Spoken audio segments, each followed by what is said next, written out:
Vítáme vás, dobrodruzi, u 0. a pilotního dílu podcastu Neprobádané země, kdy vlastně se budeme vždycky zaměřovat na nějaký aspekt tvorby fantasy světa. A já bych rád přivítal tady svoje kolegy z podcastu, aby jsme se trošku víc představili, abyste věděli vlastně, kdo vám co říká. Kdo z vás byste chtěli začít? Tak já klidně začnu, jestli se toho nechopí někdo jiný. Mě hodně lidí říká císař, ale přátelům dovoluji, aby mi říkali Tobiáši, ale já tvořím svůj svět 3 roky, ale co se týče jiný fikce, tak mám asi nejradši momentálně Warhammer 40 000, ale no, asi tak. Kdo dál byste chtěli pokračovat? Tak, já jsem Bořivoj. Řekl bych, že na svém světě pracuju 15 let, a je mi 15. Protože vlastně se do toho mixujou jako nápady na postavy a děje, který mám celý život. A řekl bych, že mýma oblíbenými fiktivními světama asi bude Tolkienův svět Ardy a Zaklínač. Já se jmenuji Petr. Můj svět jsem začal rozjíždět v 7 letech, ale byla to spíš jen takový pár malých věcí, ale doopravdy se to nejvíc rozdělilo v 10. A mým oblíbeným fiktivním světem byl taky Tolkien, ale byly to i některé hry. Co třeba? Tak jedna z těch her byla Armies of Exegol, či i Settlery, ale říkám, moc lidí tyhle hry nezná. A když jsme vlastně u těch her, tak důležitá věc, vlastně proč jsme se tak trošku rozhodli začít nahrávat, je kvůli tomu, že my jsme vlastně z jedné herní skupiny, přičemž hrajeme stolní RPGčka, vždycky homebrew systémy. A vždycky nám vlastně došlo, že po hře nebo už před hrou si vlastně o tomhle hrozně rádi povídáme, o svých světech, tak nám došlo, že vlastně máme snad dost co říct, aby jsme to začali nějak předávat. Proč to vlastně děláme? No, já bych řekl, že já jsem asi svůj svět, který furt nemá jméno, i když je to 10-15 let, že myslím, že jsem na něm začal pracovat z části kvůli tomu, že moje bujná fantazie mě vždycky k těm malým věcem vedla a zároveň jako asi útěk z reality, protože no, někdy život není nejjednodušší a vytvořit si prostě novou realitu, kde přebývat, vám s tím může pomoct. To mám dost podobně, pro mě jakoby tenhle svět, to je taková spíš jako sekundárka vlastně. Pro mě primárně tam je můj kontinent a moji milovaní panovníci a až potom je ten svět, kde samozřejmě já vás mám taky rád, ale... Já jsem se dost, jako pro mě taky byl vlastně argumentem, proč začít, protože mě baví psát příběhy a potřeboval jsem vytvořit svět, který bude uvěřitelný pro psaní vlastně příběhů.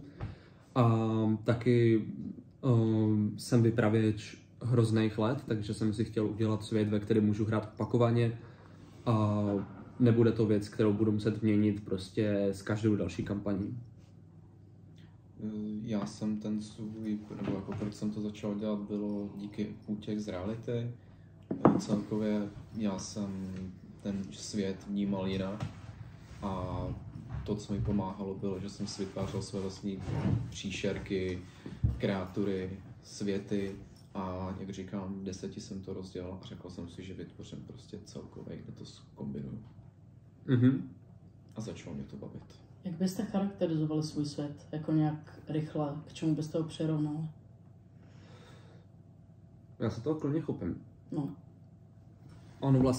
Ono je to, celý ten můj svět je trošku podobný jako evropské historii, ale jsou tam takový, spíš jsou to moje politické názory, které jsou vlastně tím jako dost tam cítit z toho světa, ale jinak já bych řekl, že když byste byli v běžné vesnici v mém světě, tak je to de facto historická fantasy.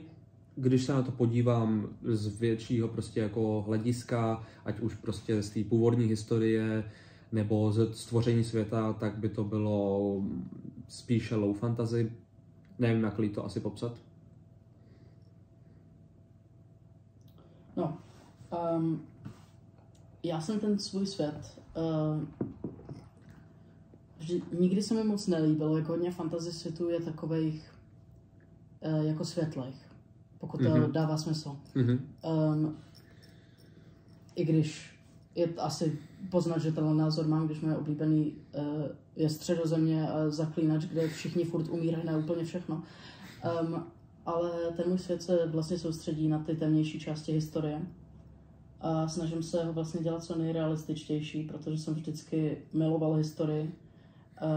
Můj otec ve skutečnosti je mečíř poměrně slavný, Gulimbursty si říká. A kvůli tomu a kvůli svému vlivu, ne, že bych tam měl moc vliv, ve vikingské roleplayové skupině Skjaldborg, který jsem člen v podstatě od narození, tak jsem vždycky chtěl vytvořit něco, kde můžu vlastně smíchat tu realitu, jako ty temnější části historie, jako s magií a s fantasy aspektama. Když jsem to porovnával, nebo když charakterizuji svůj svět, tak je hodně velmi fantasy se stylem magie a celkových, dejme tomu, kreatur. Ve většině případů v mém světě je zatím velká volnost. Tím myslím, že tam je stále místo pro další věci, pro další vytváření a pro další příběhy, ale stylem magie je tam hodně.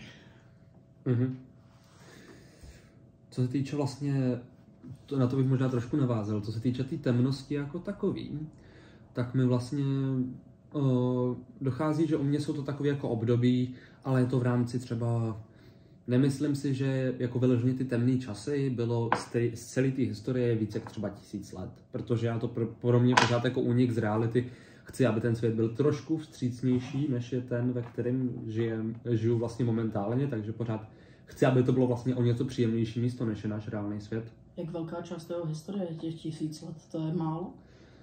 Momentálně jsem na ten svět jako takovej mám naplánovaný, že bude fungovat po takových 4000 let. Takže je to docela podstatná část. Je to podstatná část, ale rozhodně ne tolik, kolik mám pocit, že doby temna byly v naší historii.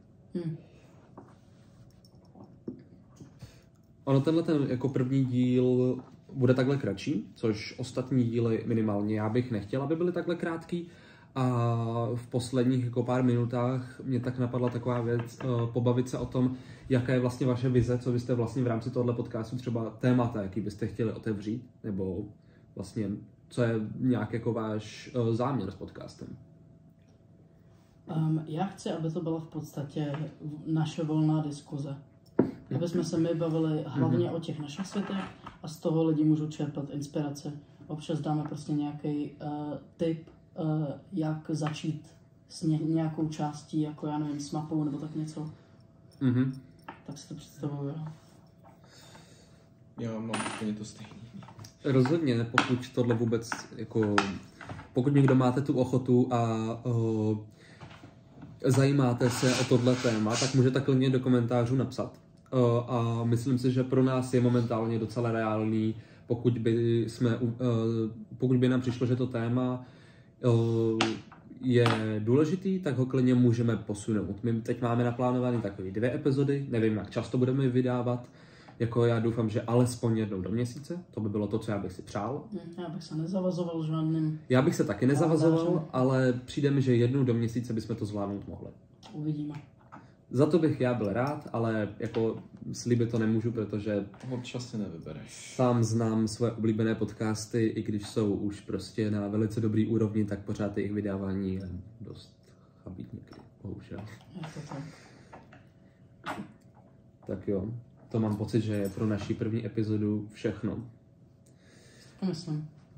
Takže snad se uvidíme s vlastně prvním dílem, protože tohle byl 0. díl, co nejdříve. A za náš tým všechno štěstí do nového roku, protože snad jsme to vydali dříve než v únoru. To by bylo trošku zklamání, protože to nahráváme na nový rok, jenom aby ať trošku vidí jako snad naši ochotu, protože jestli budu šikovný, tak to se stříhám třeba do týdne a budeme si připadat jako frajeři, anebo to bude v únoru venku. Já tohle to budu muset vystřihnout, ale tak. A zase se mi líbí, že to nahráváme na ten nový rok, přesně ten krásný ten den. Že tomu dá takový jako šmrnc. Tak jo. Já bych se s váma teda rozloučil, jestli vy ještě nechcete něco. To je asi všechno. Tak jo. Šťastné průzkumy a uvidíme se.